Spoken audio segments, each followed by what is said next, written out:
hitting at places of worship, hitting at schools and hospitals. What is this? Hitting at schools and hospitals is perhaps to spread panic in our populace. Hitting at places of worship, temples, gurdwaras, churches, is to sow discord between religions. I mean, that seems to be their theory or effort or endeavor all through.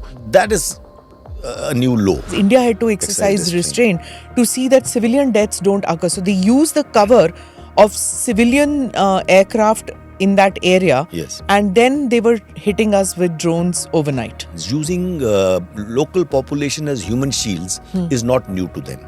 Their ethos stems from their handlers, hiding behind those civilian flights, knowing that India as a responsible nation will take evasive measures but will not try to shoot down this thing. So they have been attempting to hit our air defense systems because they want to know where our air defense is located. Yes. Is that right? Absolutely. If it escalates, where fighters aircrafts have to cross the borders, if that happens, they're trying to probe the gaps or weaknesses, as it were, from where they could get it. Look at the number of people who are coming in to volunteer services, wanting to help the administration. You know, our youth today are no less patriotic. This is the sentiment that is so heartening, so reassuring for the country.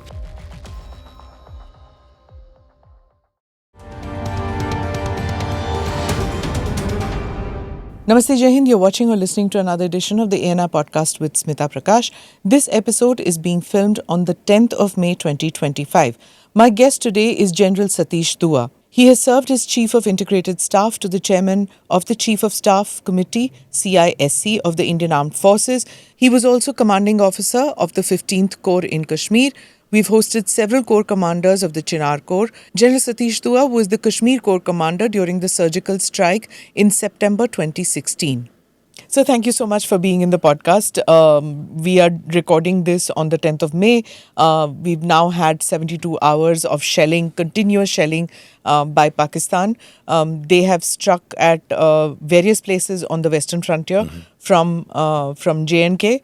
They've gone to Punjab, they've gone to Amritsar, to Haryana, they've attacked Rajasthan, they've gone into Gujarat also. We just saw the press conference of the Foreign Secretary and the two persons from the Air Force and the Indian Army. They were there and they spoke about how there have been Hawaii Ghuspet is also what the lady said. So if you can tell me, sir, what you thought of the press conference and where do you see this conflict going now? Talking about the press conference per se first, you know, the Hawaii Ghuspet that she spoke about, air intrusions were attempted. Okay. But all of them have been negated by our air defense, integrated air defense grid. Now, that has been a very good story over the last 2 days. You know, integration of the air assets, air defense assets of all three services, and actually so far we have only used short range missiles and bulk of them are made in India. So that's something that we can really be proud of. Also, I would, the cautionary note here, I would also sound that this attack over the wide front, air intrusions with drones earlier, today with drones and heavy artillery. With some fighter aircrafts. They are also trying to probe the gaps that may exist in our air defense. So for 48 hours, we've been seeing that our air defense is very robust. So that's a good thing. The other thing I found very interesting, and I'm sure you would have noticed, not only in this press conference, even in the earlier ones, how they've made very good use of the video clips. They've actually, for example, the first 9 targets that were attacked, they showed the video clip taken by the drone or by the same platform, whichever way. They showed the target, then they showed, for example, if it was Bhavalpur, they showed Bhavalpur from the air, then they showed that bomb going in or a missile going in and landing exactly at the pinpoint location. And thereafter, after a couple of hours, another videos of the damage were put out from the ground reports. You see, I see, and today, also, what they've done is they showed, they said Pakistan has made claims about a number of airfields claims were made by Pakistan that these we have destroyed. On each of this, they showed the runway, they showed the Air Force station, the name outside, Then they showed the runway and the timestamp that it is now. It's a current photograph, and see the runways are intact. By doing this, I think we've learnt our lessons also. In 10 years ago, 9 years ago, when we had the Uri surgical strike, there were a lot of questions by the media, by the opposition parties, by different vested interests, would say this has not happened, there is no proof. Then very tenuously some proof was released later, but the damage had been done. And Balakot. Similar thing happened with Balakot. I think we could not release these things in time. Maybe it was to do with secrecy, and now we've learnt our lessons and we didn't want to give out our tactics and the damage assessment. But this time round, I think we are taking initiative. And we were talking about the fact that how we should also build our narrative based on credible reports, and this is what is happening. So that's a very heartening sign. Right. We were talking about the cover of the other thing which was pointed out was this cover of civilian flights which were taken, and India had to exercise restraint to see that civilian deaths don't occur. So they use the cover of civilian aircraft in that area, and then they were hitting us with drones overnight. This is the 9th night, 10th early morning. Yes, you're right. So now, I think this is an ethos that I am very familiar with, because over the last 4 decades, I have been fighting terrorism in Jammu and Kashmir. And we see these trends. Using local population as human shields is not new to them. Their ethos stems from their handlers. And we have seen this today or yesterday when they are, for them, they are taking sort of refuge, hiding behind the skirts and hiding behind those civilian flights, knowing that India as a responsible nation will take evasive measures but will not try to shoot down this thing. Because if that happened, they would also play it to the gallery then. Let's say there was a civilian flight that was brought down. So that would create an outrage. But they don't put it, I won't put it beyond them to sort of use them as fodder. Yeah, because when it is jihad, it doesn't matter, right? Absolutely. I mean, every time you think about that एक बार आपने कह दिया कि ये जिहादी umbrella में आ गया है, तो आप कुछ भी कर सकते हैं. उसमें फिर then there is everything is justified. But उसका भी एक और पहलू है. जी. आप देखिए ना, they go by the Western way of fighting. When American or multinational forces fight in Iraq or Afghanistan, their emphasis on collateral damage is very less. I mean, they don't care so much as we care, because it is our population. We don't even use medium machine guns. We don't use machine guns in counter-terrorism. We don't use heavy weaponry at all. Look at Pakistan when it is fighting TTP or fighting Baloch.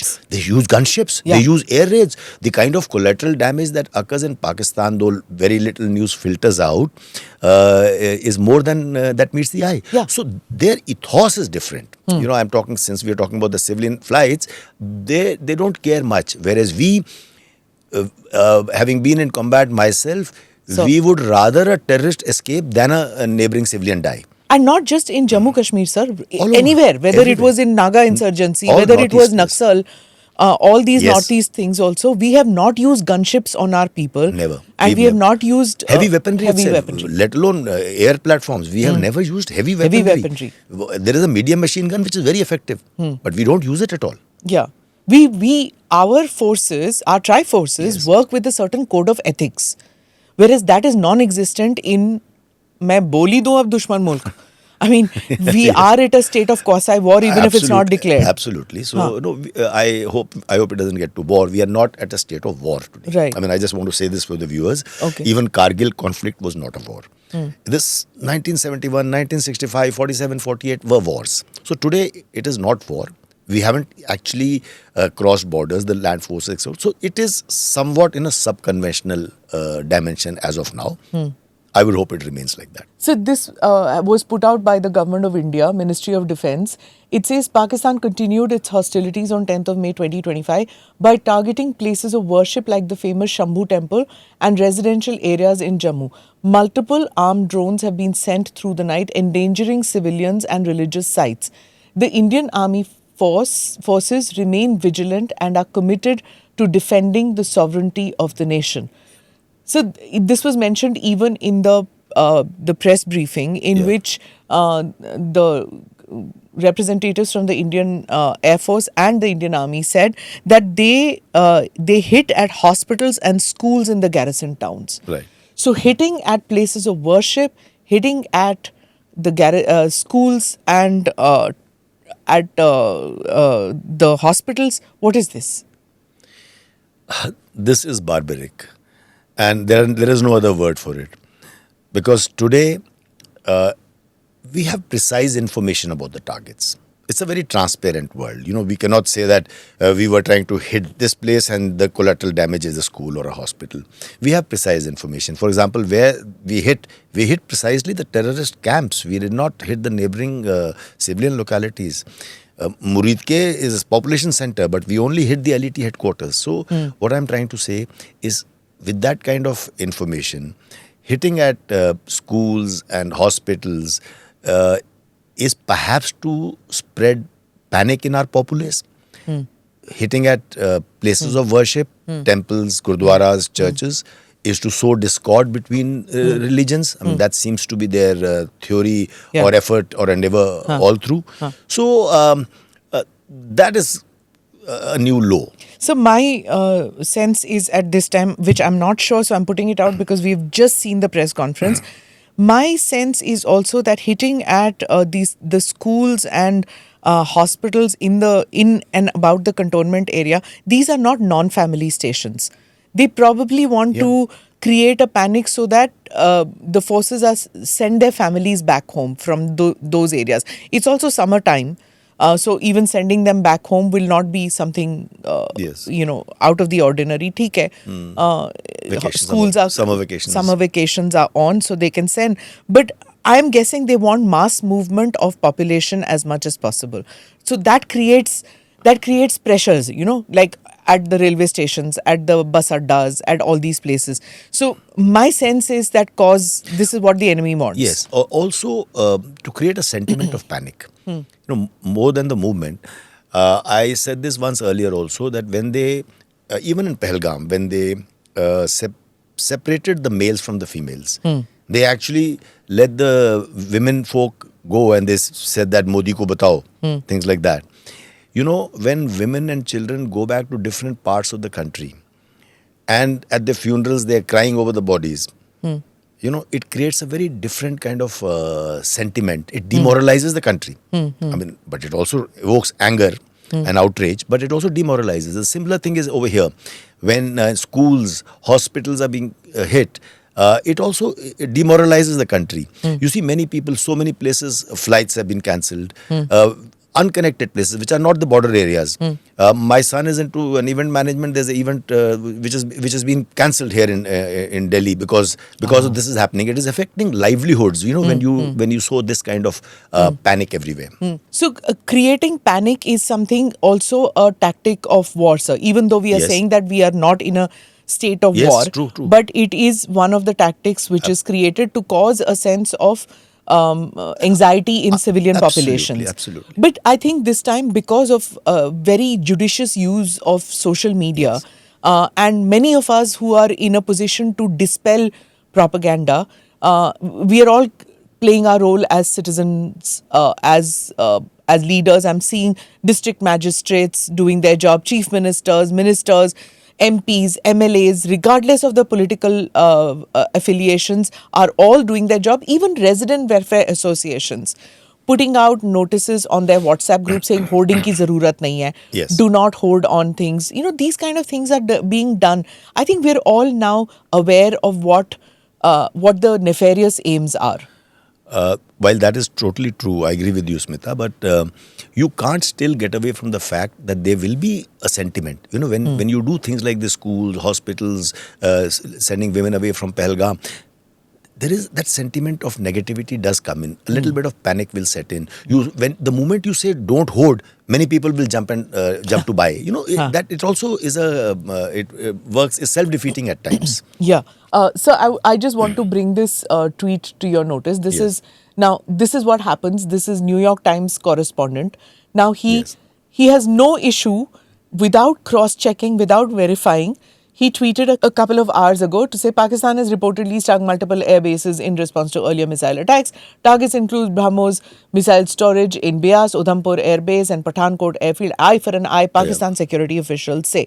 Now, few hours later, in the briefing, it was said that all these targets, if there were targets to attack these, they were all foiled. But it did not deter a foreign media personnel to put out fake news. True. So, you see, we were talking earlier that how Pakistan plays this manipulated narrative very well. You look at the name of the person who's put out a tweet. While he may be New York Times, as you mentioned, but you see the name, Salman Masood. So, you know that they have their own pockets of goodwill in these media houses.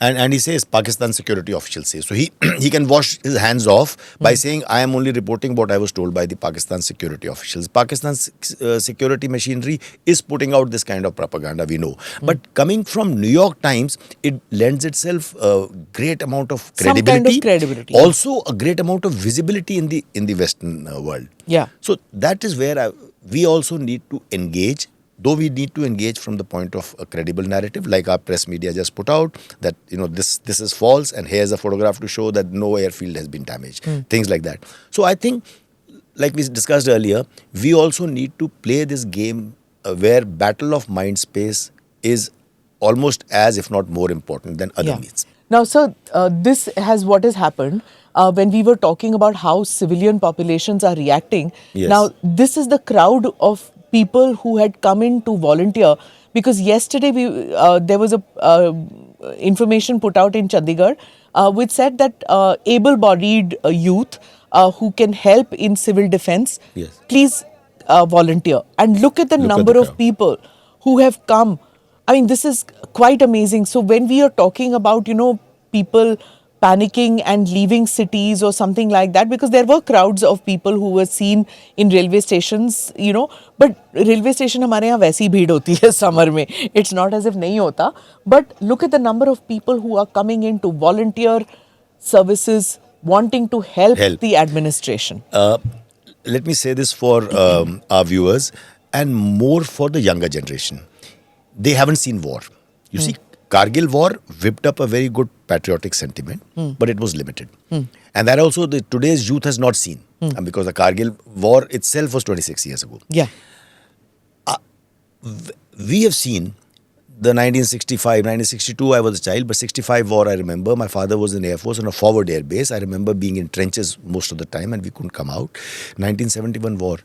Let me tell the viewers, Smita, that that time I remember there were incidents where sitting in a Gurdwara or a mandir, the Panditji or the local leaders asked that we need, and that time India was very poor. They said we need money, we need to buy things and send them to the military.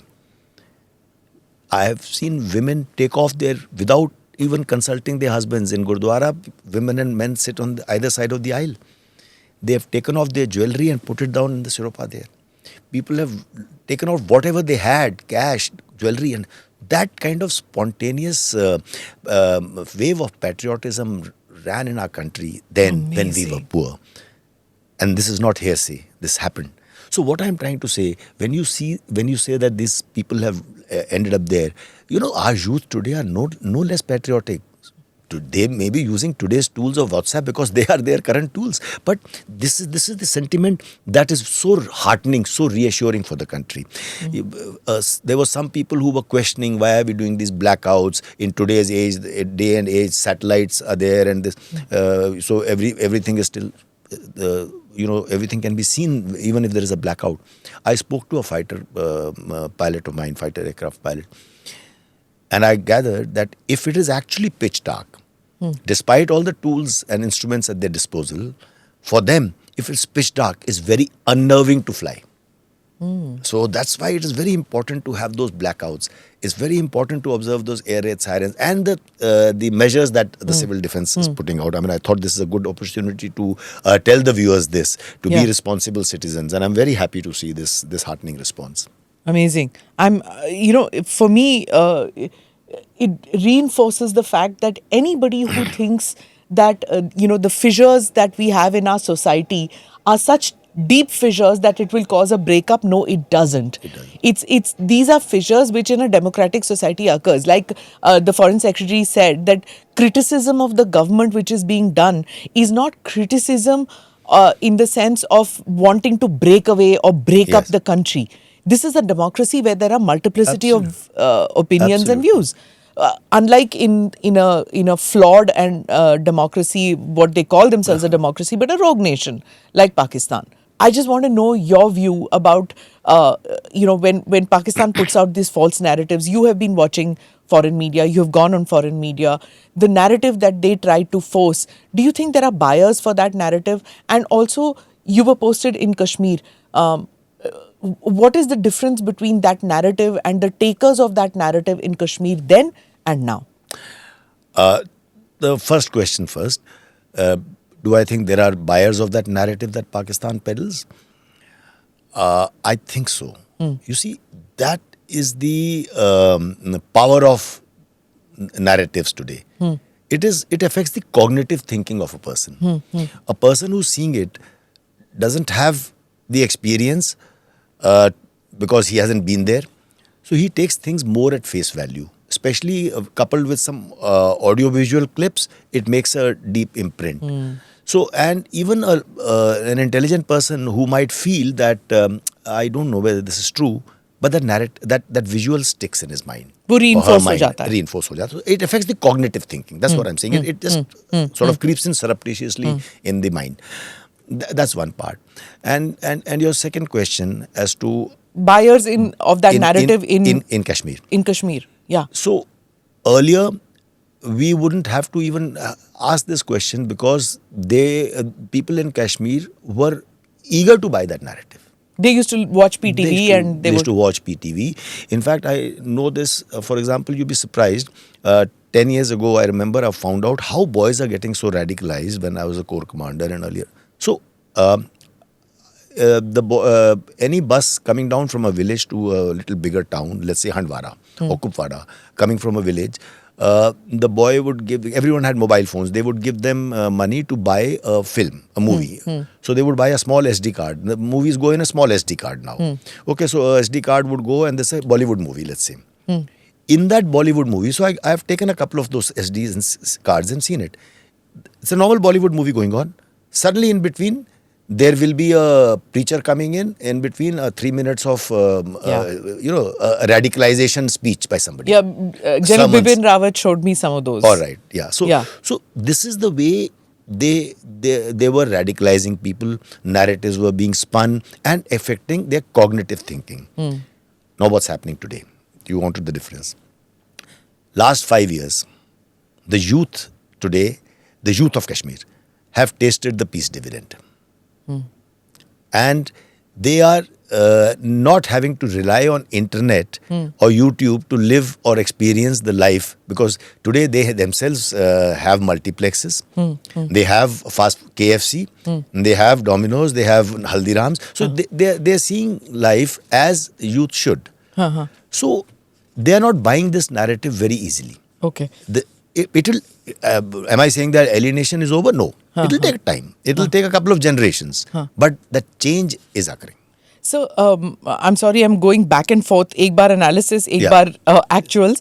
One of the questions which has come up on social media, and I think everybody's talking about that also, is this fear of the nuclear bogey. Because even as we are recording this, Shahbaz Sharif is having a meeting with a bunch of people who are supposed to be part of their nuclear command. If they have a nuclear command, I don't know. Can you explain to me that how fast can they escalate it to become a nuclear threat to India? You see, firstly, before coming to the details, let me just talk about the Pakistan's ability to call the nuclear bluff. They've been using this nuclear card for too long.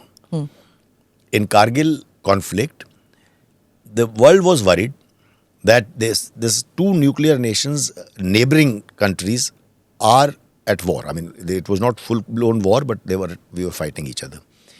And President Bill Clinton really invested himself personally to ensure that he restrained both sides.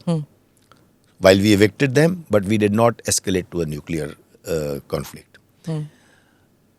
Then when Uri terrorist attack took place, and remember, Uri happened a few months after Pathankot had happened, and that you were heading Chinar Corps. Yes, then? I was. Okay. Mr. Commander. Yes, Mr. Parikar landed up in my office. We planned that Uri strike, and when I suggested let's do something because we are only getting defensive all the time.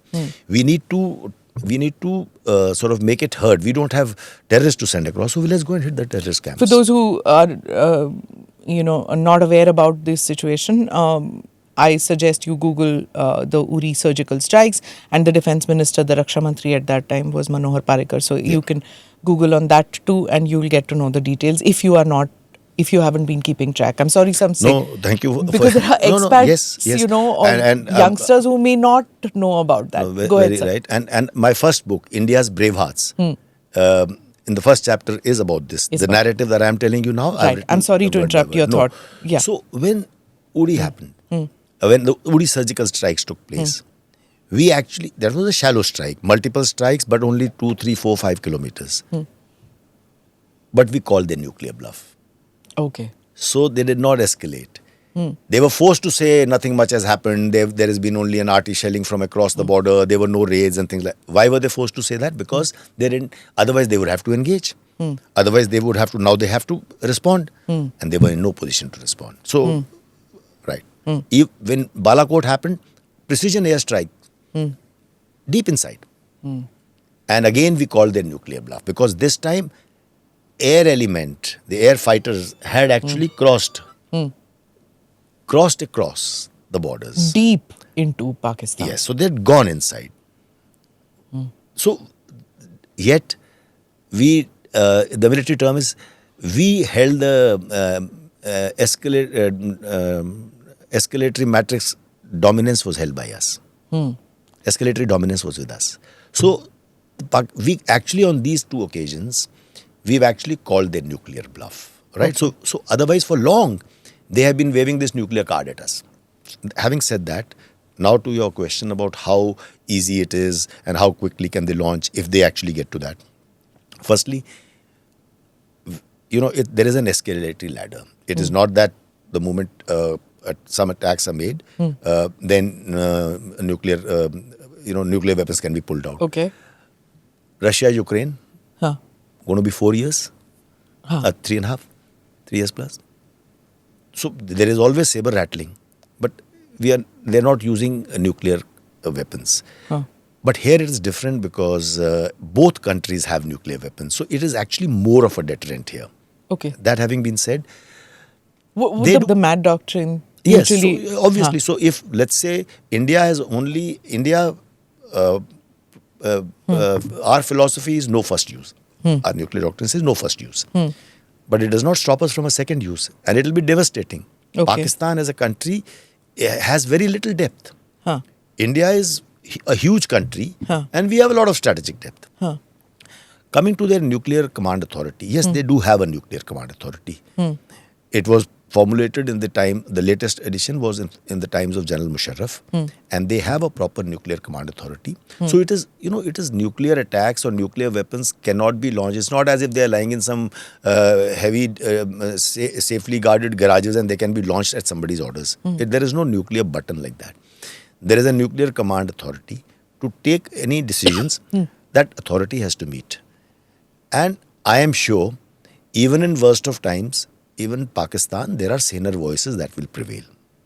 That's one part. We are hoping a lot. Secondly, nuclear weapons are not, like I said, not ready to, they're not in a ready to launch position. They are in different positions. They are in different. And by necessity, they are dispersed in different bases. Bases will be in different towns. So, components have to be brought together. They have to be mated.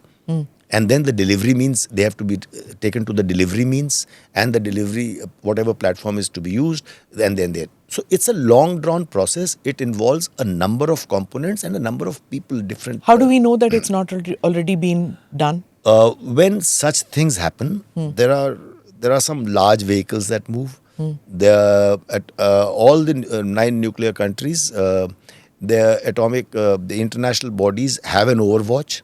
The inspectors are allowed to come and see the facilities. So when the radioactive material moves... No, when anything moves, the satellites are watching, the world is watching, the intelligence community of all the big countries is watching, because a nuclear attack, however small it may be, will affect not only those two countries, it will affect the world. It will. And it has, then there is no stopping it. There is, you see, if a country uses it, the other country will also not stop. Right. Yeah. So that will happen. So what I'm trying to say is that using the nuclear weapon is not going to be as easy as it is said. Yeah. So their leadership often does that. They use the terms very loosely. We had General Dhillon here who was saying कि उनके जो शेख रशीद हैं, या even Fawad Chaudhry, they all keep saying हमारे पास 5 kilo का bomb है, हम they have a हम bomb फेंक देंगे and all that. Why is it that on the Indian side, even though we have so many more politicians, our country is so large, rarely do you hear anyone use this kind of loose talk about our nuclear weapon? It doesn't, I guess it's not in the part of our psyche, right? Not at all. You see, Pakistan knows that it is no match for India in conventional terms. So hence, and that is why they've launched this war by death by 1,000 cuts and all that. That's their policy. Right. So, but India has no reasons to do that. We are too big. We are a responsible nation. Even our irresponsible politicians, sorry for saying that, even some of the irresponsible politicians don't make such statements about nuclear card. So, another question which has come up, and again I'm saying I apologize that हम deep strategic बात पे नहीं जा रहे हैं. We just like immediate news. Turkey, the drones which have come in, and some of the stuff, the fragments which are there of the projectiles, they seem to indicate that Turkey could have supplied those. Are they like पहले के पड़े हुए थे? Have Turkey, Azerbaijan, China, have they given some emergency supplies to Pakistan or assured them of emergency supplies? And why are these countries backing Pakistan today? Don't they realize backing a rogue nation is not something which will be beneficial for them too? True. That's a very good question, Smita. As they are using they have drones from Turkey and China. Large component this time was Turkey, though Chinese drones were also used. As to your question of pehle ke pade hue the, obviously they couldn't have come in the last 2 days. Okay. So they've been supplying them. Why are they backing them? Before that, how many countries are backing them? Openly only Turkey, China. They are the ones who really matter, who are backing them. And even the Middle Eastern countries which used to back Pakistan earlier, UAE, Saudi Arabia, they are looking the other way now. They are not backing them as it were, as earlier. Now, why is China, we know why China is backing them. Okay, that's a different story. Why is Turkey backing them? I think Turkey is also, although it's a NATO country, but it is also jostling for space in the Islamic world. Saudi Arabia is the established leader of the Islamic world today because Makkah, Medina are there. But their pole position or the leadership position actually came about after oil was discovered. Before that, Ottoman Empire was a very big empire. They feel the loss of their position. It was a very old civilization and a caliphate, and so they hope to get back to that. And I know everyone knows it, but let me say it. Pakistan is the only Islamic country that has a nuclear capability, nuclear bomb. So hence that affinity is my reading. So ordinary citizens watching all this happening, they're all talking to each other. You're seeing that on social media. You're seeing it on WhatsApp. That everybody's sending that Turkey chutti ke liye nahi jana chahiye. We should not do it. See, everybody wants to play a role. Not everybody is a uniformed soldier. Not everybody can go and volunteer for whatever, blood donation, civil defense. Sab log nahi kar sakte. So their bit is that we should boycott countries, we should boycott going on vacations, we should boycott. And it does impact. Yes. Because we've seen what happened with Maldives. If you do not go and if you do not spend, if Indian tourists do not go, it does impact. 2 decades ago, when I was posted to Vietnam as a defense attaché, as a colonel, those days whenever one traveled outside, Indian tourists, when you entered a shop or a store, they would not really give you the time of the day in a shop or a store, because Indians were not big spenders. Yeah. And they would continue to serve the Western tourists. Today, it's other way around. Indians are the biggest spenders when they go around. And Indians travel a lot to many destinations. And it will pinch a country where, for example, Turkey, especially Istanbul, and I've been there a couple of times, is a very is a very popular destination from India. Yeah. And if we stop going there, it will hurt them. Yeah. In fact, this does make a difference. And in fact, if you allow me 20 seconds to say, yeah. I have been saying after the Pahalgam carnage that this is our time to show our support to the Kashmiri people. When Kashmiri people as one have come and condemned terrorism for the first time in decades, we should not cancel our Kashmir trips during this summer vacation. We should go there to express solidarity with them. Many Bollywood celebrities and influencers have started talking about it and are going there. So I think we should boycott such places and show our like Turkey, as we spoke of, and show our solidarity with Kashmir. Yes, absolutely. I mean, to think that we, when there was the earthquake in Turkey, we gave them mobile hospitals. We sent medicines, and this is how they respond. But it's not surprising. Many years ago, when I was a very young reporter, and Kamal Sibal was the foreign secretary, and we were in Istanbul, and I just asked. It was a prime ministerial visit, and I just asked, have we signed? Prime Minister was Mr. Vajpayee. And I said, have you signed any strategic cooperation with them? Is there any way that we'll be... I just wanted to know because, do we have a listening post there? What is it that we're going to be doing? To which he said that, understand the mentality of the Turks. They will be friendly towards you, but they're not your friends. Yeah.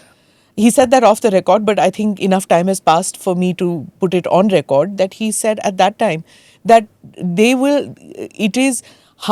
Hindustan jo hai, wo dost hai. Pakistan bhai hai. Sometimes misunderstanding of young people, young reporters, of seeing friendly gestures as state policy is something which is wrong. True. Just because they are friendly towards you doesn't mean that they are going to change their state policy. This is what we have to see. We are seeing that now between, let me not name the leaders, between India and US as well. Yeah. Personal chemistry apart, we have different... That is a different ball game altogether. So there are many people who turn around and say that this armchair nationalism, there's a term which is used, that armchair nationalism is detrimental, that what we are seeing in the media is a lot of jingoism that happens. Yeah. Could you tell me, because you were in Kashmir several times, could you tell me what role does the media play in narratives, setting the narrative, the impact on the people? I think, Smita, media plays a very important role, and increasingly so in today's times. Media and both social media as well. Because the common man actually turns towards media for information. And it is not only the news, it is how the news is presented is very important. Pardon my saying so, some of the media channels I see are not very responsible. You see, in today, earlier we were talking about how panic can set in because of a couple of incidents, how people, the targeting of hospitals, schools, things like that, panic can set in. Yeah. And some of the media houses, when they report things, there are siren blarings in the background. There is very melodramatic music like a Bollywood movie, and saying this is happening, that is happening. If the anchors and news persons are shouted, excited, it creates that, it whips up that kind of thing in some civilian, in a viewer. They are looking for information, and if you get this kind of a frenzy, hyperactive news anchor, I don't think it's helping the matters. We need to be more responsive. We need to, we need to be more responsible. And media does play a very important role, and media should play that important role in creating a credible narrative rather than picking out something while it is unconfirmed and trying to run it for, first past the post kind of a philosophy. I think that's not required. I have seen a couple of very responsible news channels say, we've heard of this, but we are not going to play it because we still haven't got an official confirmation. Yeah, and that happened last night also. Yes. When we heard, यहाँ पे 2 jets गिरे हैं, वहाँ पे 2 jets गिरे हैं. There is so much of pressure, sir, because one channel runs it, one this runs it, you feel like running it, right? No, so you as a news agency, we will not. You will not run it. Yeah. But the news channels are sort of competing with each other. You see every news channel trying to start their news 2 minutes earlier than the other one, so that so they draw the TRPs. To my mind, our media needs to mature. Okay. When I've been on different channels in international channels, even Middle East channels. I've been on, even BBC. At least I do detect a bias. A slant. Yes, they do have, and I have had to correct the anchor. I was speaking to BBC London. I said, no, this is not. You can't call it whatever. So, but my point is, there is no. It is not. Hype is not being created during discussions. Yeah. In a measured tone, you can still convey the channel, message. I was speaking, like I spoke with the Pakistan former MP, but the discussion was civil. Right. So that is what is required. Whereas our channels, there is shouting, anchors are also behaving like that, and the discussants are also, the panelists are also shouting at each other, anchors shouting at the panelists. That is something that we need to mature. Right. And, I just, day before yesterday, the Indian ambassador in Washington, D.C. Went on a channel there, and the anchor said Indian administered Kashmir, yes. Wolf Blitzer. And Mr. Quatra immediately turned around and said, let me correct you. Yes. All of Kashmir is part of India. And it warmed the cockles of my heart, because for years and years, we've heard this Indian occupied Kashmir, Pakistan administered Kashmir. Then somehow it changed to Indian administered Kashmir, Pakistan administered Kashmir. And we never bothered to correct these foreign anchors, and this time he immediately corrected. He waited, very politely corrected, and said all of Jammu and Kashmir is Indian. And that is exactly what I said on BBC in London. That's exactly what happened. She tried to say Pakistan and India own Kashmir. I said no, it is owned by India. Okay. And so things like that. And the other thing is that lots of people are angry with celebrities who say that both countries should pipe down, give peace a chance. And then there are others who respond to them and say that I have relatives in Jammu and in Kashmir. They are under threat, but they are saying no. If it is de-escalation, leave it to the government to decide when de-escalation. Absolutely. So your view on this? You see, not only this issue of de-escalation, I think in so many aspects, we must leave the decision to the right quarters. For example, even in media, why are we attacking? Why are we not attacking? We should take the whole of POJK. This is the right time to strike. No, we don't need to do this, have this jingoism. You can have a discussion on this. You can give your point of view, but don't say, why aren't we doing it? Because decisions cannot be taken in TV studios or in the minds of the public. They have to be informed decisions taken by, whereas military decisions are concerned, they have to be taken by the military leaders. Of course, there is a political oversight. It's a democracy. I always say, listen to the 15th Corps commanders who have retired, because they know best. So that's my line always. Thank you. So the point I'm trying to make is the decisions should be left to domain experts and the current leaders. I put myself in the veterans and the past leaders. Even some of us are also guilty of trying to say this has not been done. In my time, I did this and this. Even that is passé. The current leadership, whether it is military or diplomatic or political, is well capable, as we were during our times, and let them make their decisions. Aren't they making the right decisions? Aren't we seeing the fruits today? I myself had, I won't hesitate in saying, I myself had doubts in our jointmanship and integrated air defense command, because I was seeing there was so much sort of turf, etc. happening during my time. But today I am so proud of the way that our integrated command of all three services assets has been so effective, and our Indian Make in India products are effective. So what I am trying to say is, we should leave that. The media should play a responsible role. The veterans, the past former diplomats, former military leaders, and in other fields, we should offer our advice, fine. Met with veterans yesterday, some veterans, and he spoke with them. So you just mentioned just now, you were Chief of Integrated Defence Staff. Yes. Can you tell me a little bit about what this Integrated Defence Staff, what does that mean? So, you see, everyone knows of the 3 service headquarters. There is an Army headquarters, there's a Naval headquarters, and there's an Air Force headquarters. There is also a 4th headquarters since 2001, and it is called Integrated Defence Staff. This has under it all the establishments, installations, forces which are tri-service in nature. So there are many. Talk of training establishments. The National Defence Academy is a tri-service academy. The Defence Services Staff College is a tri-services, and there are several academies like this. Then there are some establishments, intelligence establishments, which are tri-service. Components of all 3 services are together. Andaman and Nicobar Command is a tri-services command. The Strategic Forces Command is a tri-service command. Okay. All this come under this headquarter. Now, this headquarter is headed by the Chief of Defence Staff.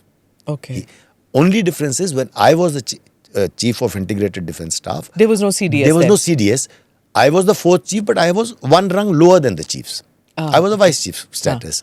And now, today, it is headed by the Chief of Defence Staff, General Anil Chauhan. And so this headquarter has under it all the integrated yesterday we had the visual, sir, and Prime Minister meeting with the 3 chiefs, CDS, NSA and Raksha Mantri. They were sitting in this meeting, and there was this poker face in the 3 chiefs, but the CDS was smiling. So I was like, CDS क्यों smile कर रहे हैं? कुछ तो होगा. Like, everybody is looking at body language. If you could just see these kind of meetings, if you could tell me कि होता क्या है ऐसी meetings में, जब these kind of meetings are held, and you can see the naval chief is taking down notes. The others. Firstly, before I come to the body language, होता क्या है in meeting? Now, this is a very, very high level meeting. A CCS, Cabinet Committee on Security meeting, consists of the top 4 ministers and the NSA under the chairmanship of Prime Minister. But this meeting is actually a very closed meeting. Okay. This has the military chiefs and the NSA and the Defence Minister and the Prime Minister. So they are the ones who will actually take decisions, because they are, except for the Prime Minister, there are not politicians here. They are the experts. And they are the respective chiefs. So they are the ones who will actually carry out the actions themselves. Right? So the decision that the enemy is probably trying to lip read. No. So what is going to happen? What happens here essentially? Like it happened when Mr. Parikar came to my office. Army chief was already there. Okay. The Army commander was there. 4 of us sat down and decided what we were going to launch, because that was the first time we did it. So you apprise the leadership of what are the options. You also tell them what are the possibilities. Suppose something goes wrong or something escalates, how prepared we are for an escalation, how prepared we are for a contingency that it may not go right. How much casualties should we also expect on our side, and things like that. So that is why a calculated risk is taken as to what should be launched and what should be held back, what should be launched later or what should not be launched. On 18th of September 2016, the day we had the terror attack at Uri, we lost 18 soldiers. The Defence Minister, late Mr. Parikar, flew down that very day. Over my protestations, actually. I didn't want VIPs on my hands. But then he did come, and then such good came out of it. And then the surgical strike. And yes, and 10 days later we launched, because he gave a go-ahead there itself. After considering various things, discussing with us in a to do the surgical strike. Yes. And now when the surgical strike, so I interviewed the Prime Minister after the surgical strikes, and he explained in great detail about how he was monitoring it and what that surgical strike meant to him. True. Because he was sending in men. Yes. He wanted them back alive. So that's exactly what we decided, and I told the Defence Minister there that we are very sure of success, but there can be some casualties. We have to be prepared for casualties. So there was a lot of, that was a bold decision taken by the leadership at that time. Because we are, like you said, the sending in troops for that mission, even accomplishing that mission is fine, but getting our men back was the key. And I think, fortune favors the brave, and eventually we did not have a single casualty. Is this in this book of yours? No, that's in my first book. In your India's first book. Brave Hearts is not here. Okay. This is the book that we were talking about earlier. A General Reminiscences is the book where I write about ups and downs of militancy over the last 4 decades. Okay. And what has been the state response. Okay. How we raised a counter-terrorism force called Rashtriya Rifles. How we raised Ikhwan and how we raised a territorial army battalion of my regiment of surrendered terrorists. And what was our response and how the militancy has changed over the times, how social media came, how stone pelting came in, how it shifted from north to south and all that. So this gives out the story of those 4 decades. So in Kashmir, you spent so many years out there, and you were talking about the Uri strike also, that when you send in people, you don't know whether they're going to come back alive or not. The idea is that everybody should come back alive. True. Any operation, you want your men to come back alive. Yes. You are at the forefront of it. You're leading that. Today, when these actions are happening, can you tell me about what our chiefs are going through in their mind? So, any commander at any level, like I've been a commanding officer in combat, especially in counter-terrorism, there is always this thought that my troops, my soldiers should remain safe. Because, 50 of these terrorists are not worth one of my soldiers. But when it comes to safeguarding the nation, our territorial integrity, then it's a different ethos that rules the army, navy or air force. Because then we fight till last man, last round. Round in the army is the word for bullet. So last man, last bullet we fight. When Major Shaitan Singh at Razangla led his company, out of 120, 114 were killed with their hands on the triggers. They knew that they cannot survive, but they decided to not let the Chinese through. So what I'm trying to say, there it's a different ethos to fight. And today what goes through on the minds of the chiefs, commanders at every level, even the bases, whether it's an army base or an air base, is that when their people are out, if in field, in whichever way, whether it is aerial platforms or the land forces, we want our men to be safe. But then not at the cost of territorial integrity. That mission is always more important. Okay. You talked about land forces. Why is it, sir, that we are not seeing that kind of mobilization of land forces along our IB or even LOC that we saw, say, during Operation Parakram? Not this side, nor from the Pakistani side. Right. Why is that not happening? I think we haven't moved up the escalatory ladder that much. And secondly, whatever preparations may be carried out on both sides, to whatever extent, will not be seen or shown. And I also feel that we should desist from discussing that. All right. And also, I think during Parakram, it took a lot of time to move the forces. Yes. In today's day and age, movement. I was going to say that, but I'd rather let's not discuss it. Right, sir. But also for Pakistan to move its forces along the border would be hard, because that they don't want to leave their western flank unguarded, isn't it? Because of the situation that Balochistan that they have. So while that is true, but it is also true that Pakistan, being a very narrow country, northwest to southeast. Yes. So their military installations are quite close to the border as it is, compared to India. So, right. So they have been attempting to hit our air defense systems in the past 24 or even 48 hours. They've been trying to hit our air installations. And there were some reports that, and some experts who were saying that they were shooting these cheap drones because they want to know where our air defense is located. Yes. Is that right? Absolutely. I said that earlier. They're trying to probe. They're trying to probe gaps. So if it comes to that, let us say, I hope it doesn't happen, but if it escalates, where fighters aircrafts have to cross the borders, where they have attempted. They have attempted now, as we heard in the press briefing, but they were stopped, halted. So if that happens, they're trying to probe the gaps or weaknesses, as it were, from where they could get in. Right. I don't know whether you want to talk about it or not. It's totally up to you. But there have been instance in our past where we crossed and we captured territory, but we gave it up on the table.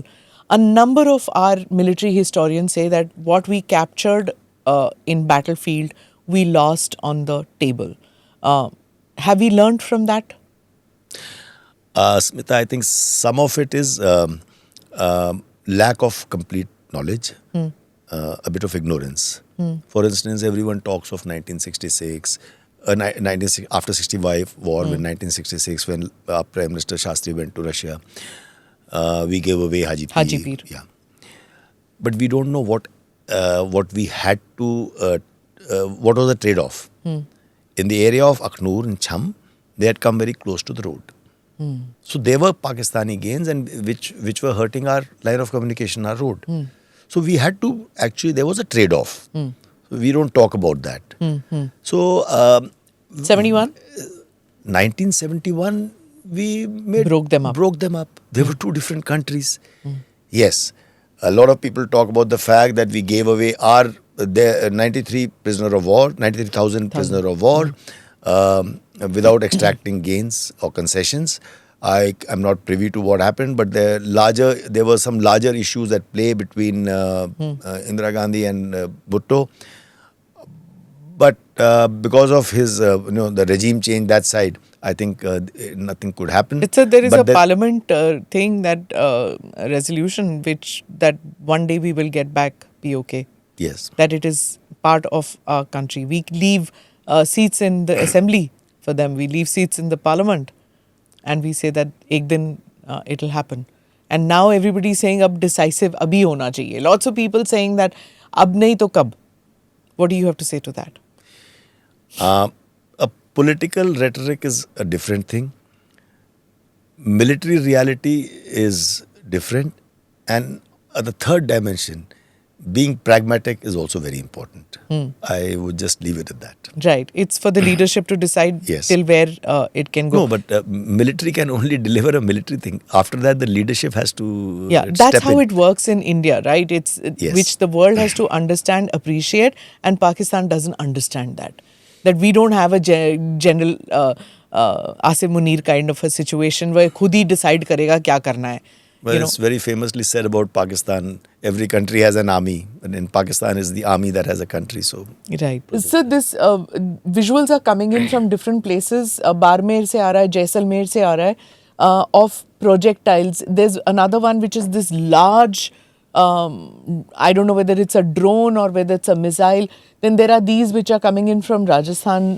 Barmer ka hai ye visual. Explain to me this theatre, Rajasthan. Why are they attacking in Rajasthan? It's a desert. Why are they attacking in Gujarat?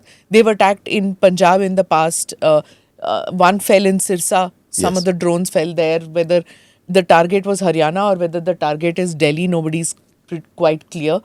Claims and counterclaims happening. So Punjab, one understands the LOC. Why Rajasthan and why Gujarat? What is the theatre here? So actually what is happening is that they are activating the entire border. Okay. Our international border that starts from, let's say, Siachen Glacier down to Sir Creek, which is in Gujarat. And when you see this Sirsa, all the Nalia, the names that you took in Gujarat, Rajasthan, Punjab, all places are, they are attacking some military installations, mostly. They're trying to attack, and some civilian localities also on the borders. And the difference is that, when you say this, whether we don't know whether it's headed for Delhi, Delhi is too far inside. But for their problem is Lahore is not too far inside. So when we can attack Muridke, which is 30 kilometers from Lahore, but the distance from border to Muridke and from border to Lahore is same. So you see, they don't have strategic depth. So what I'm trying to say is that they are more scared of our attacks if we were to attack their bases, right? So that's one part. Second, I also want to take this opportunity to inform the viewers. I mean, last night and the night before last, we have been seeing on WhatsApp group from friends calling up and saying at night when there was a blackout, and I've heard on news channel also, they are hearing loud blasts and people are getting scared. I want to tell them, both these nights, what has happened is that when a swarm of drones has tried to cross. And yesterday we heard the press briefing said even some fighter aircrafts. When we say that we have our integrated air defense grid has actually stopped the ingress or intrusions from these drones, how does it happen? Either they are blown off by our missiles, Akash missiles, or whatever our air defense weapon systems, or they are jammed by a communication network jamming, or they are forced to withdraw. So some of these have actually been blown off. They are blown off by our missiles shooting at them. That is the loud noises and flash and bang that people are seeing during the blackouts in the border areas, in the areas of all the Jammu region where people are, or in Punjab. This small debris that you're seeing, and you said there was another video you saw. Of a large.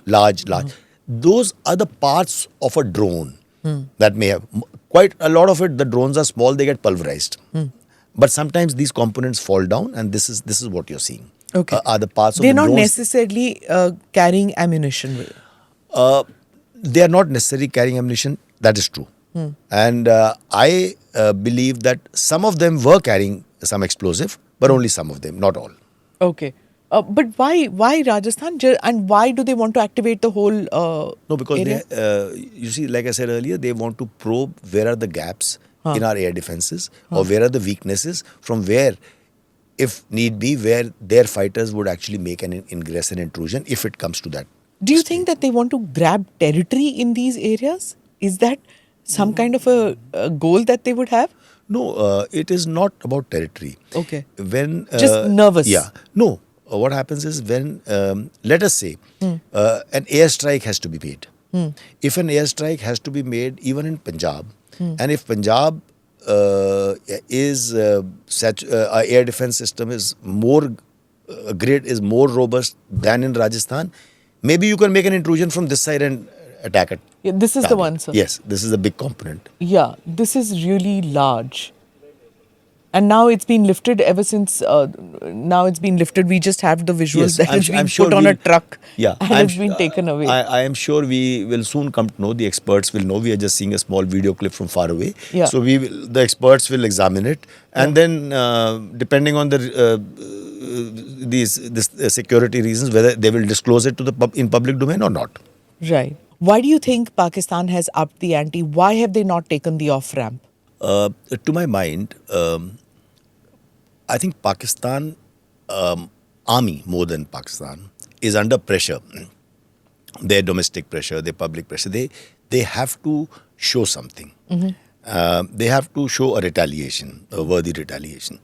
And also the fact that I think the Pakistan army chief is rather beleaguered. I mean, when he made that, sorry for using the word, rant of a speech a few days before the Pahalgam carnage took place about Hindu, Muslim and Kashmir being the jugular vein, you could see that, and that's what is coming out, is that perhaps he is wanting to consolidate his position in a very tenuous polity. He was trying to be the custodian of the, as if the military is going to be the custodian of the Islamiyat or Riyasat-e-Madina, and he was trying to shore support for himself. So under these circumstances, I think he is either by himself or by pressure or a bit of both. He wants to up the ante. You said that he wants to prove something. Yes. Prove to who? Who do you think? पहले होता था कि इनके masters America होते थे, right? It doesn't seem like this is, I don't know. You tell me? Is it to show to the Western world, because now that they have escalated it, they can't come down. They want Western pressure to be put on India to de-escalate. Is it a face saving? Who's he trying to prove it to? So I think there are two possibilities, or maybe both of them. The first, he is trying to sort of consolidate his position by doing something big. And if you look at the history, after every war with India, there has been a regime change. Okay. If you put your mind to it, after 71, it didn't happen immediately, but it did happen. So, but after you see all the wars, it has been. So, here, are we looking at a regime change again? Is he looking at that option? Because that's another thing. Does he need to even? He can just throw off Shahbaz whenever he wants. Imran Khan ko to jail mein dal hi diya usne. So that's one possibility. The other possibility, the other option is he doesn't know how to climb down. So he is looking to by upping the ante. The world will get worried. World will soon get worried when two nuclear neighbors are at each other and climbing up the escalatory matrix, however slowly. So when that happens, the world, you see, I think it was President Trump's statement yesterday or day before, we don't care, they've been at it for decades. Yeah. But I think this morning I heard they want to control it. Yes, both Secretary President of and the State Vice President, Marco Rubio has called up Asim Mani. So suddenly there is a shift in 24 hours. So that's happening. So maybe that's what he's looking for, face saving, and he can tell his constituency, his public very correctly that I wanted to do it, but they stopped us. Right. So I think he's also increased his stature in the country as well. Yes. The fact that a Secretary of State of the US calls up Asim Munir, doesn't call up Shahbaz Sharif, doesn't call the constitutional head, calls up the army chief, doesn't waste time to go through that procedure, calls up, it's quite clear that he's come to the same level as a General Musharraf. Absolutely. As or General Zia, Chief Martial Law Administrator, because that's what it's become. That he's gone there. So then that proves my first point, what I was trying to make. He's trying to show support for himself in every which way. So whether it is coming from the West, also his country now sort of rallies behind the army. It will happen. In any war or a conflict situation, the population will rally behind the army, even if it is unpopular. So that is happening. There's no need for them to put a martial law. It's already under martial law for all practical purposes. Yes. Right? In Pakistan. True. Yes, that's true. I wanted to ask you about this, that a lot of, overnight, there was a lot of disinformation which was coming in from Pakistan. That Pakistan jets had been, had crossed over, that they had bombed air bases in India, that they had bombed our that our air defense systems had been bombed. Then there was this, which in the morning, the Press Information Bureau of India has put out that this is fake, because there was this thing that Shivani Singh, a squad leader with the Indian Air Force, was captured because she jumped out of the jet. And there was some fake video also which was put up. So, this, and then parallels drawn that Abhinandan ki jaise, now there's a woman pilot. Of course, by the time India has responded, about 3 to 4 hours have gone by to debunk this fake news, and then all the international outlets are running that, Indian planes have been put down. So tell me about this propaganda machinery of Pakistan. You have seen this happening in Kashmir. You've seen this happening over our wars. Could you tell me a little bit about that? So Smita, I think at the outset, before getting into the details, I would really, venture out to say that Pakistan has mastered the art of manipulated narratives rather well. They keep seeing, they keep showing old videos. They would show any fake news with great blatancy and follow them up. Their public also laps it up very easily. Public doesn't really see. Their public doesn't really see the credibility of the news, but they lap it up because they want to. And we've seen videos and galore from different places. They, for example, 2 days ago I reported it. My own, I have a fake handle on my name, spreading absolutely vile information about what is happening in India. Then 2 days ago, I was on Al Arabiya channel with a Pakistan former member of parliament, Fawad Chaudhry. And, so the point is, it was exhausting to see the kind of lies Pakistan peddles and believes in. I mean, he was talking about the whole thing. He was talking about this is a Hindutva issue, they want to kill Muslims and things like that. So all I'm trying to get at is like this fake news that you told me about squad leader Shivani. And there are so many such news doing the rounds, and their audience totally believes it. And I think we also need to understand, that as much as this is a kinetic conflict, as much as it is in other domains like cyberspace and the other measures of water and diplomatic and economic measures, I think it is also a battle of the mind space. We must understand this. We must engage better. We must also put out our narrative. We must be in control, if not in control, at least on parity as far as narratives are concerned. I'm not trying to purport that we suggest that we should also start spewing out such false narratives. In fact, I would come from the point of view of credibility. We should put out credible narratives, but we should put them out. We should put out more of it in a more professional manner. Okay. When we talk about Fawad Chaudhry and putting out this Hindutva narrative and all, it was Asim Munir who put out this thing about it being a long war and about, jihad and stuff like that, which he was talking about. And earlier army chiefs who've talked about it bleeding by 100 cuts. Yes. It's not India which has put out any Hindutva narrative. In fact, they have been attacking in the overnight. They have attacked Amritsar with gurdwaras in focus, churches in focus. Yes. And here is a visual just a short while ago.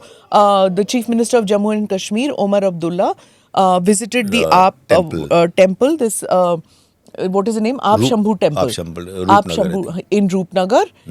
He went out there, and the people who were there said that what happened was that there was a drill which was, some of the sound bites which came out was that there were drills which were conducted in these areas earlier, 2 days back. So people knew what these drills were. Ki siren sunte hi, they should go inside.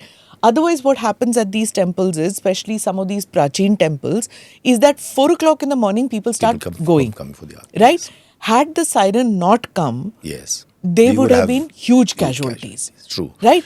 And so now, because there were sirens and because there were air raid sirens, people went inside and it only hit on abandoned buildings. True. The drones or projectiles or whatever it was. The debris has been collected. Yes. Please explain to me why they are attacking Indian places of worship. I think it all ties in very well. First, we have the Pakistan Army Chief's speech where he talks about Hindu-Muslim being separate and a two-nation theory, and he talks about that. He's actually egging on some kind of a Hindu-Muslim divide to be created by a high-profile incident. In fact, why say egging on?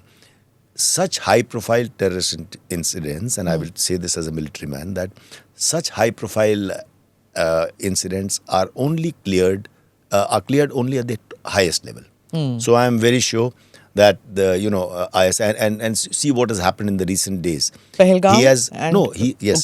Pahalgam. So I'm saying what in Pakistan machinery, he was himself the ISI chief when we had those incidents in Pulwama. Also, he has appointed the current ISI chief as the national security advisor. So you see, it is ISI nexus that is closing in. So having said that, so such operations, such terrorist attacks, high-profile attacks are cleared at the highest level. So first comes his speech, then comes this carnage where males and females were segregated, Hindus and Muslims were segregated. It was a great show was made of it. I mean Christians. I mean there was a Christian who was killed too. Yes, yeah. So basically non-Muslims. Yeah. So they did that, and now attack on our religious places, the Hindu temple, a Sikh Gurdwara. And a church. In Amritsar. So they're trying to do that, bleeding by 1,000 cuts. When I was a co-commander in Kashmir nearly a decade ago, I remember the IB then brought out a report saying that now, this bleeding India by 1,000 cuts is they are planning to put something else into motion called bleeding India by 1,000 revolts. Oh. And if you take your mind back, a decade ago, 7-8 years ago, we had massive protests in our country. Whether it was the farm agitation, whether it was the CA Act, the NRC issues. Yeah. So all these major protests, and there was proof of foreign hand in it. So I'm just getting back to the point that... Right, sir. I mean, in the 90s and all also, yes. If you recall, the narrative from there and in the dark web, we were always told, "Arey Nagas alag ho jayenge." Yeah. तुम कौन होते हो to talk about Yes. ours? Kashmiri to alag honge hi, Nagas will be separate. Dakhan, they used to say. Yes. Do you Dakhan remember? Yes. And then Indians used to say, kya Dakhan alag hoga? What are you talking about? You know, Deccan is perfectly peaceful. They're very much a part of us. What are you talking about? What is this narrative? But you can be certain, sir, that they were working on a plan. They were. When you see isolated things, you see how sometimes Tamil Nadu turns virulent. Yeah. How Kerala creates problems. How the Muslim population, in Dakkan, as you say, in Hyderabad, in those areas, sometimes though we haven't reached that stage, it is not that India is too large. But these fissures, even if they were minimal, they were made bigger. Yeah, so there have been attempts. That's what I'm trying to say. Yeah. But India is too large. India is very tolerant. And I think today the idea of India has caught up. And I think stepping slightly away from the topic only to come back to it. Today, whether it is all these places that we're talking about, why these places? Even Kashmir, in the last 5 years, the youth today realize when they look at India, how we are an ascending power and a responsible nation. And look at Pakistan as a failed state in economic terms, in diplomatic terms, and they are looking out for doles, and our foreign exchange reserves are climbing to nearly 700 billion. In fact, lost in this in last couple of days, day before yesterday, we've actually pipped Japan and we've become the 4th largest economy. Yeah, so the India story is... The day this, in the last 3 days, when these attacks were taking place, when we announced our operations were taking place, Pakistan Sensex has tumbled by 4,000 or more points. In Uri surgical strike, I remember, I was a corps commander that time. When Uri surgical strikes took place, our Sensex actually went down by 700 odd points because the sentiment in the country was now there can be a war. This time, after the strikes took place day before yesterday on all the terrorist hubs, our Sensex not only held, it went up by 700 points or 400 points. Conflict is not scaring the market. Yes. So it is, and it is all, most of it I was reading is on the foreign investors. They are not leaving the country. They are not leaving the country. So our sentiment is on the high. So when anyone in the country, any part of the country, even Kashmiris, they see one is an ascending power holding its own and the other one is on the dole, crisis every which way, except the only institution that is doing well for itself is the Pakistan Army. So you've done several tours of duty in Kashmir. The picture that that we ran, the visuals that we ran just now of Omar Abdullah being in Jammu, it is significant, isn't it? If you see the NC's Gad jo kehte hain, that is Kashmir, not really Jammu. Yes. Right? But he was yesterday in Samba. And he's probably spent the night in Jammu itself. Yes. He decides to go to a temple which has been attacked, making it quite clear that he's the chief minister of the entire area. He's the chief minister even of the Hindu community. This messaging sending out to whoever might think that a chief minister of Jammu Kashmir is only for Kashmiris or only a Muslim. No, he's an Indian, and whether a Hindu or a Muslim, he's the chief minister for both. I think it's a very significant messaging. Yes, it is. I couldn't agree more. Also, the fact that over the last few days, in fact, last couple of weeks, even before all this started, the chief minister has been putting out very mature statements. In fact, in this avatar, I have interacted closely with him in higher positions, but in this avatar, I think I see a great deal of maturity and sagacity in the way he conducts himself and the statements that come out. For example, when all this happened, that statement he gave in the assembly saying that Kis muh se statehood mango. This is not the time for me to play politics and statehood mango. He's told his own party people. And he told Pakistan that not in my name. Not in my name. Yeah. Amazing statement. So these are the kind of statements which are coming out. Yeah. He comes to call on Prime Minister and says, we are with you. The state is with you. No, this is the first time it's happening. On the other hand, you remember after the 22nd April attack, there was the whole population of Kashmir, the entire Kashmir, cutting across all divides.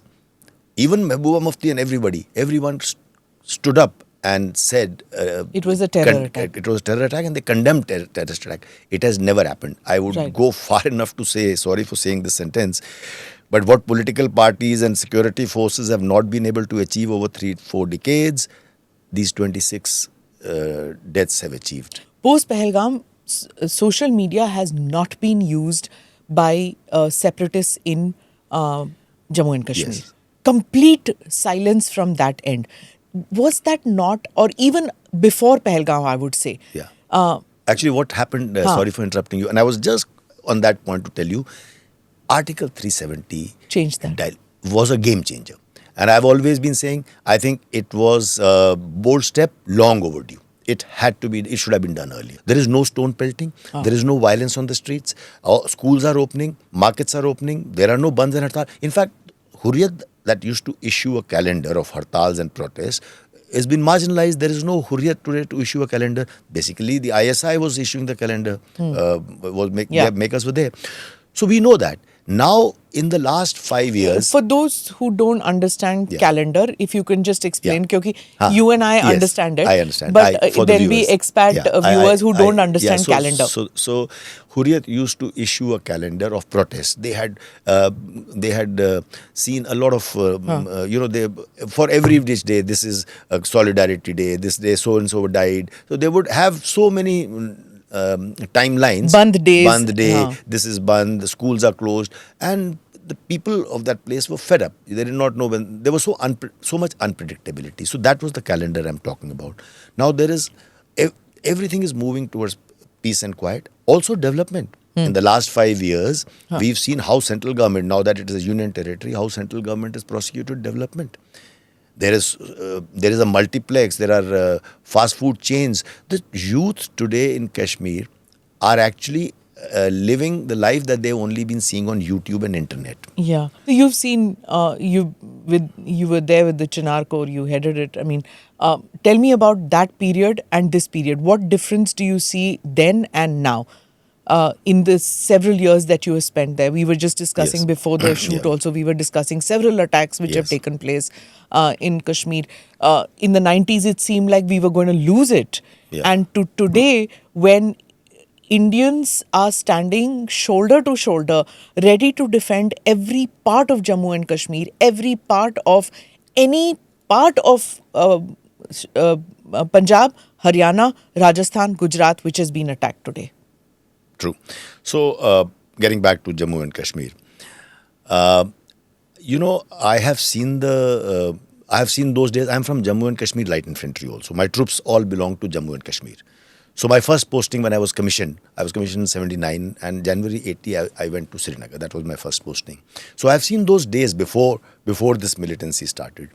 And I've seen the ups and downs of militancy and the state response as to how we responded. In fact, I have written a book called A General Reminiscences to chronicle all of this. And I take my protagonist is a Kashmiri hero, a story of a Kashmiri patriotism, Lance Nayak Nazir Ahmed Wani of my regiment, who got Ashok Chakra, and earlier he had 2 Sena medals. He was awarded Ashok Chakra posthumously.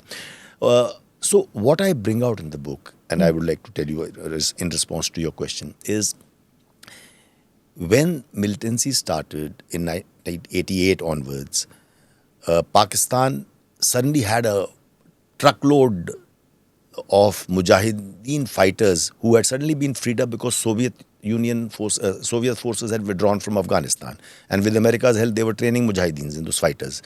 So suddenly they were creating trouble in Pakistan, and then meanwhile Punjab had been resolved by India over the last decade. So they focused these Mujahideens towards India. They wanted to send them, and they channelized them here. It took us a couple of years to realize that it's not a mere law and order problem. It's going to take more. And then we started, the government started raising our own forces. We raised Rashtriya Rifles in different phases. Today, it is the largest counter-terrorism force in the world. And I write about that in my book, how we started that. Then we started another great experiment called Ikhwan. Ikhwan was a contra-rebel group. We got a lot of surrendered terrorists to make Ikhwan. For nearly a decade, they did a great job. They helped security forces, army, Rashtriya Rifles and police to conduct operations against terrorists. They fought with them. also, and they were instrumental in conducting the 1996 elections. So, and somewhere there was a watershed. Mr. Dullat also writes in his book about that. In mid-90s, the terrorism actually spread towards south of Pir Panjal, went to Punch Rajouri areas. But their ultimate goal was to come back to the valley. The violence was there. Then in early 2000s, we wound up Ikhwan and we made a bolder experiment. I don't think there is a parallel in the world. We made an army battalion of the surrendered terrorists of my regiment, Home and Hearth Battalion, and they have done a fantastic job over the years. Then came this phase of stone pelting. Now they started with learning or picking up a cue from the second Palestinian Intifada. Intifada. 90s you're talking about now. So that was, 2006 was the second Intifada. And 2009, 10 and 11, we saw stone pelting in Kashmir. Initially, it was isolated stone pelting. But by the time I went as Corps Commander, this stone pelting was in concert with terrorist operations. They would come and actually help terrorists escape. And so it was in concert. Earlier, when I was a major, when we used to rush in for operations in villages, people used to pull their children, go inside, and they would sort of not come in contact with security forces. But now, they were rushing at security forces to throw stones at them. Also, Burhanwani exposed their faces. Burhanwani created that thing. They started using social media. Where were they learning this from? They were learning this from the Arab Spring, the Jasmine Revolution. So they started using the power of social media. By then, mobile phones had come into J&K. So you see, the militancy has also seen ups and downs. They have also been changing their tactics with time. Thank you so much, sir, for spending this time explaining to us. We would love to have you over again where we can talk about the larger picture. Hopefully de-escalation happens and we will be able to talk on military strategies that were employed during these times and look back on it. And we hope that there are no more casualties, nothing happens in the civilian areas or for our personnel on the ground. Thank you very much, Smita, for inviting me.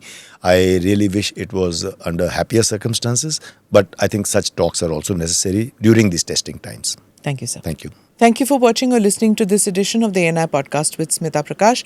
Do like or subscribe on whichever channel you have seen this or heard this. Namaste. Jai Hind.